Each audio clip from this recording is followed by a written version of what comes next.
बहुत ही कम ओडिशा बेस्ड कंपनियां होती हैं जो अपना आईपीओ लेकर आती हैं। वी डील सिस्टम लिमिटेड ये एक ओडिशा बेस्ड कंपनी है, अपना आईपीओ लेकर आ रही है, एसएमई कैटेगरी में अपना आईपीओ लेकर आ रही है।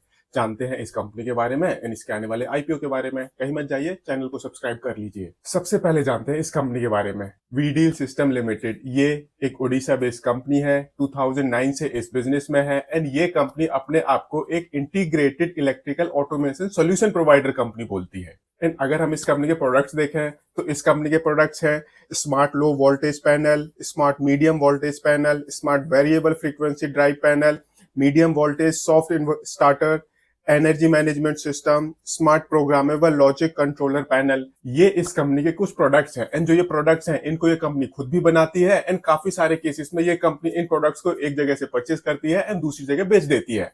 हम बोल सकते हैं दैट जो ये इस कंपनी के प्रोडक्ट्स हैं ये कंपनी इनकी मैन्युफैक्चरिंग भी करती है एंड ट्रेडिंग भी करती है। एंड जो ये प्रोडक्ट्स हैं ये ज्यादातर पावर सेक्टर में यूज होते हैं। अब जैसा कि मैंने बताया था दैट ये कंपनी अपने प्रोडक्ट्स की मैन्युफैक्चरिंग भी खुद करती है एंड ट्रेडिंग भी करती है।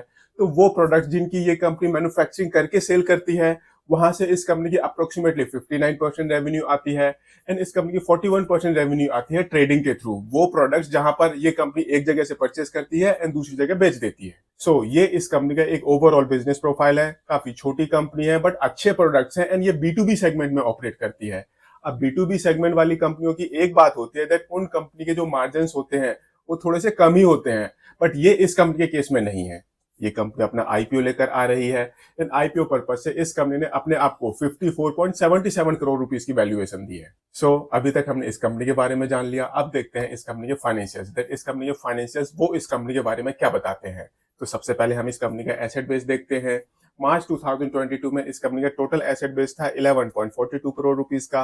अगले साल ये बढ़कर 15.45 करोड़ रुपीस पर पहुंच गया है एंड मार्च 2024 में इस कंपनी का टोटल एसेट बेस ये 27 करोड़ रुपीस को क्रॉस कर गया है। रेवेन्यू भी देख लेते हैं। मार्च 2022 में इस कंपनी की रेवेन्यू थी 16.24 करोड़ रुपीस की। अगले साल ये 20 करोड़ रुपीस को क्रॉस कर गई है एंड मार्च 2024 में इस कंपनी की रेवेन्यू ये 26 करोड़ रुपीस को क्रॉस कर गई है।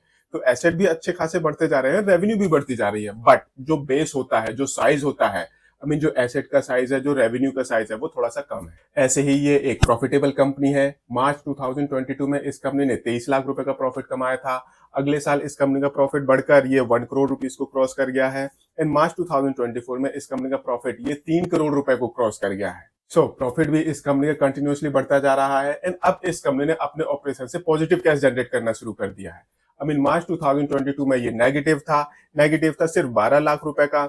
अगले साल इस कंपनी ने अपने ऑपरेशन से 1 करोड़ रुपए से ज्यादा का पॉजिटिव कैश जनरेट किया है एंड मार्च 2024 में इस कंपनी ने अपने ऑपरेशन से 1.34 करोड़ रुपीस का पॉजिटिव कैश जनरेट किया है एंड ऐसे ही इस कंपनी की बुक्स में 9.36 करोड़ रुपीस की बोरोइंग है एंड लास्ट फाइनेंशियल ईयर में इस कंपनी ने मोर देन 1 करोड़ रुपीस की इंटरेस्ट पेमेंट करी है। नाउ अब आप इस कंपनी की बोरोइंग, इस कंपनी की इंटरेस्ट पेमेंट एंड इस कंपनी की प्रॉफिटेबिलिटी को एक साथ देखो तो आपको लगेगा दैट इस कंपनी की बोरोइंग बहुत ज्यादा है एंड इसकी वजह से जो इस कंपनी के इंटरेस्ट एक्सपेंस है वो भी बहुत ज्यादा है। एंड जब भी इस तरह की सिचुएशन होती है एंड कंपनी अपनी प्रॉफिटेबिलिटी बढ़ानी होती है तो एक सबसे सिंपल आइडिया होता है, आप अपने डेट्स को रीपे कर दो, आपकी प्रॉफिटेबिलिटी बढ़ जाएगी। एंड जैसे ही आपकी प्रॉफिटेबिलिटी बढ़ती है वो आपके पैट मार्जिन पर इंपैक्ट करती है, return on equity, return on capital employed पर भी इंपैक्ट करती है। अब देखते हैं इस कंपनी के मार्जिन। ये कंपनी 20.44% के एबिटा मार्जिन पर ऑपरेट कर रही है। ये कंपनी 11.87% के पैट मार्जिन पर ऑपरेट कर रही है। 49.52% की रिटर्न ऑन इक्विटी है एंड 32.83% की रिटर्न ऑन कैपिटल एम्प्लॉयड है। अब ये कंपनी अपना आईपीओ लेकर आ रही है एंड इस आईपीओ के थ्रू जो भी पैसे इस कंपनी के पास आएंगे उन पैसों का ये कंपनी यूज करेगी डेट की रीपेमेंट के लिए, दूसरा वर्किंग कैपिटल के मैनेजमेंट के लिए and then general corporate purposes के लिए, आईपीओ से रिलेटेड एक्सपेंसेस के लिए। जो इस कंपनी का आईपीओ साइज है वो है 18.08 करोड़ रुपीस का। 112 रुपए का इस कंपनी का एक शेयर है एंड 1200 शेयर्स का लॉट साइज है। इस हिसाब से जो आपकी मिनिमम इन्वेस्टमेंट होगी ये होगी 1,34,400 रुपीस की। 27 अगस्त को आईपीओ ओपन होगा, 29 अगस्त को आईपीओ क्लोज हो जाएगा एंड 3 सितंबर को इस कंपनी की लिस्टिंग होगी। अगेन वही क्वेश्चन, क्या सब्सक्राइब करें या नहीं करें। बहुत छोटा एसेट बेस है, काफी कम मार्केट कैपिटलाइजेशन पर ये कंपनी अपना आईपीओ लेकर आ रही है। तो बेसिकली बहुत छोटी कंपनी है। आपको इतनी छोटी कंपनी में इन्वेस्ट करने से पहले थोड़ा सा सोचना चाहिए। एसएमई आईपीओ है, आईपीओ वाला टाइम है, तो हो सकता है ये कंपनी आपको थोड़े बहुत रिटर्न्स दे दे। बट अगर आपको अलॉटमेंट मिली एंड उसके बाद आपने ज्यादा लंबे टाइम तक होल्ड किया, तो हो सकता है आप फंस जाओ। तो आईपीओ में गेन के पॉइंट ऑफ व्यू से तो आप अप्लाई कर सकते हो, बट लॉन्ग टर्म इन्वेस्टमेंट के पॉइंट ऑफ व्यू से आपको थोड़ा सा इस कंपनी को ऑब्जर्व करना चाहिए। बिकॉज कंपनी अच्छी है बट एसेट साइज छोटा है, रेवेन्यू साइज छोटा है, बट क्लाइंट भी अच्छे हैं। सो अपना डिसीजन सोच समझ कर लें, इन्वेस्टमेंट एडवाइजर से कंसल्ट करने के बाद लें। बट अगर ये वीडियो पसंद आया हो तो इसको लाइक शेयर जरूर करें एंड चैनल को सब्सक्राइब करें। Thank you.